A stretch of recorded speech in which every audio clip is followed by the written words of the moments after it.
Welcome back. The federal government has challenged the jurisdiction of a federal high court to entertain a suit filed by the suspended governor of the central bank, Mr. Lamido Sanusi, on the ground that he is an employee of the federal government.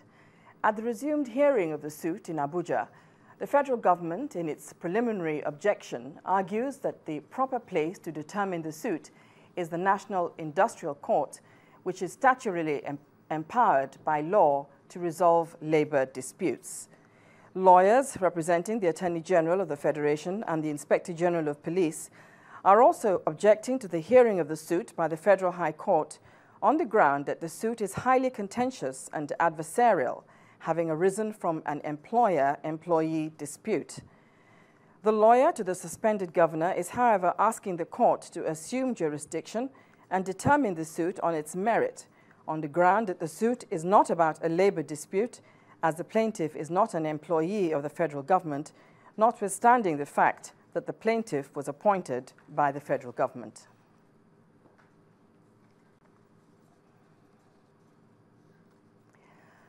A former Lagos socialite, Fred Ajudua, who is facing different allegations of fraud before the Lagos High Court sitting in Ikeja, has filed a fresh application for bail. Mr. Ajudua is facing a $1.69 million fraud charge before Justice Jose, while he's charged before Justice Ikpaye on 14 counts of conspiracy and obtaining by false pretenses. Justice Ikpaye adjourned the matter till May the 9th. Meanwhile, more than 80% of inmates in Kuje prisons in the Federal Capital Territory have spent more than 10 years awaiting trial.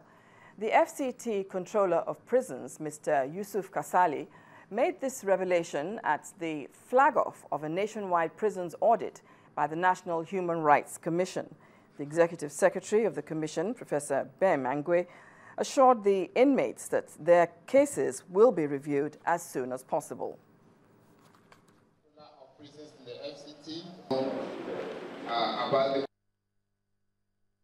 We are here to assess the human rights conditions of the inmates here and to also see whether the prison service is carrying out its responsibilities as is outlined by law.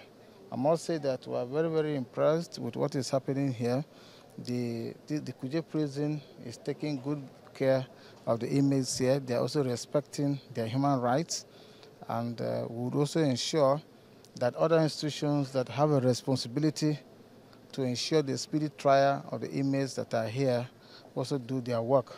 We are sad to discover that more than 80% of the inmates here are persons awaiting trial. This is not good. We are going to take up the matter as we have been doing, but most importantly, we are also going to enforce the rights of the inmates who have been here for more than 10 years without trial. The challenge we have in the prison is the challenge of the awaiting trial inmate. You can see that quite over nearly 80% of our inmates are awaiting trial. And the problem is not limited to the Nigerian Prison Service alone. We have some other agencies who are involved in handling the awaiting trial inmates, including the judiciary, the prosecutorial authorities. And one leg of what the National Human Rights Commission intends to do probably is to start with the prison.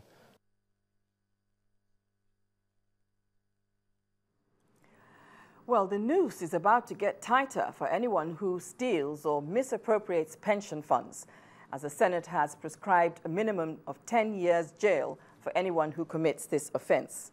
This is contained in the new Pension Reform Act, which also prescribes a fine of 500,000 naira for any pension fund administrator who withholds from a pensioner information about his or her pension.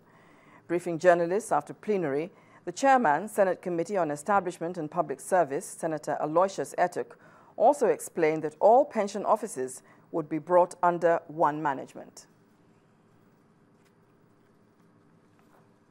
The scope of investment of our funds, the contributory pensions funds.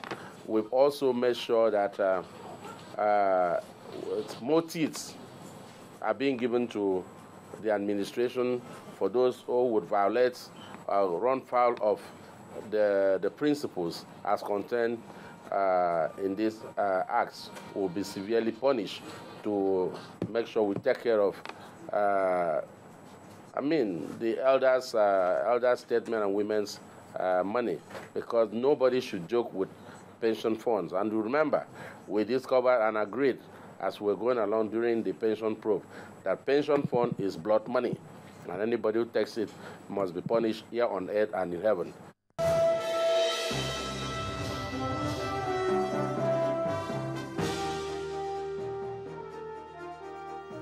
Well, from legal matters to business. And here's Adeshawa Josh. Well, thanks a lot. Let's talk business. The World Bank has approved an additional $140 million to support Nigeria's community development project. As contained in a press release made available by the World Bank today, the fund aims to sustain the community social development project of the World Bank in Nigeria, which ends in December 2014.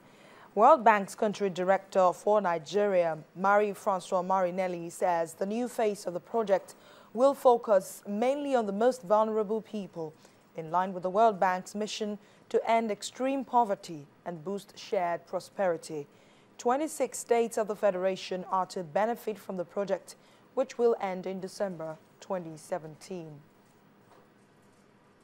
The House of Representatives has approved a proposal by the Nigeria National Petroleum Corporation to access a loan of $1.56 billion from government coffers. This loan will enable NNPC to finance some of its operations and offset its debt.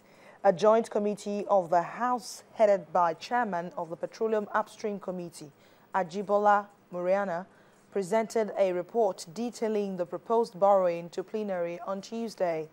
The House approved the loan despite objections raised by some members that the actual debt status of the NNPC is unknown and the corporation is still under indictment of inability to account for missing funds. Well, the year 2012 may have been good for shareholders of Nigerian Breweries PLC in terms of dividend payout, but the reward for the outgone financial year 2013 appears even more promising. At a pre-annual general meeting in Lagos today, the board of directors of the company recommended a dividend of 4 naira 50 kobo for ordinary shares of 50 kobo each for approval at the 6th annual general meeting slated for May the 15th. Our correspondent Henry Ogunjimi reports. Since inception in 1946, Nigerian Breweries has grown to become a household name and a market leader with 8 world-class breweries and 2 malting plants, churning out 11 different beer and malt drinks, including the Star Lager, Gulda, Heineken, Maltina, and Amstel Malta. Quality breweries, investing in state-of-the-art systems and processes, investing in brands. And what we've done over the last few years is not an exception with what has happened over the longer history of Nigerian breweries. But at the same time, where we've also had a very strong belief since the start of this company, is investing in people. In hiring, developing and retaining the best people you can find in the brewing industry in Nigeria. Ahead of its 68th annual general meeting, Mr. Vavelde, before brands and capital market writers, presents the company's scorecard, including its 62.2 billion profit after tax and a 34 billion naira dividend largesse. We had a very good 2013, especially given the modest market growth.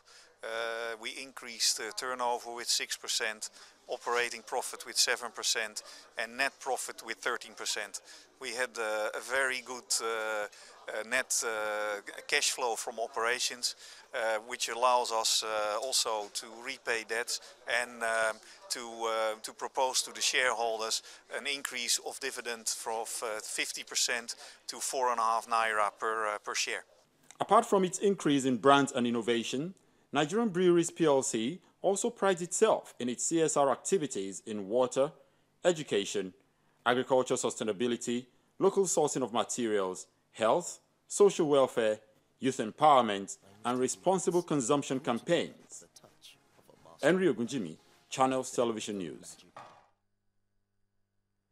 Into the Nigerian stock market, where trading closed on a positive note, appreciating by 0.66% to close at 38,881.76 basis points. Our correspondent Temple Ashaju reports. Hello and welcome to the Stock Market Report. The Nigerian equities market resumes the uptrend today as investors' optimism reappears. Besides the release of an impressive result by Skybank PLC, the all-share index appreciated by 0.66% to close at 38,881.76, while the market capitalization ended at 12.48 trillion naira. Of the 27 prize gainers, Nestle led with 36 naira 65 kobo. PZ and USA Properties followed in line. On the other hand, Presco dropped in price by 4.52%. BOC Gas and Union Bank PLC lost 33 kobo and 29 kobo respectively. And with the top trades dominated by the banking stocks, Zenith, Guarantee Trust Bank and EcoBank Transnational Incorporation led the list of active shares. And at the end of trades, over 359 million shares were traded in 4,655 deals. The trade was valued at 4.93 billion naira. Now that's it on the Stock Market Report. I am Temple Ashaju.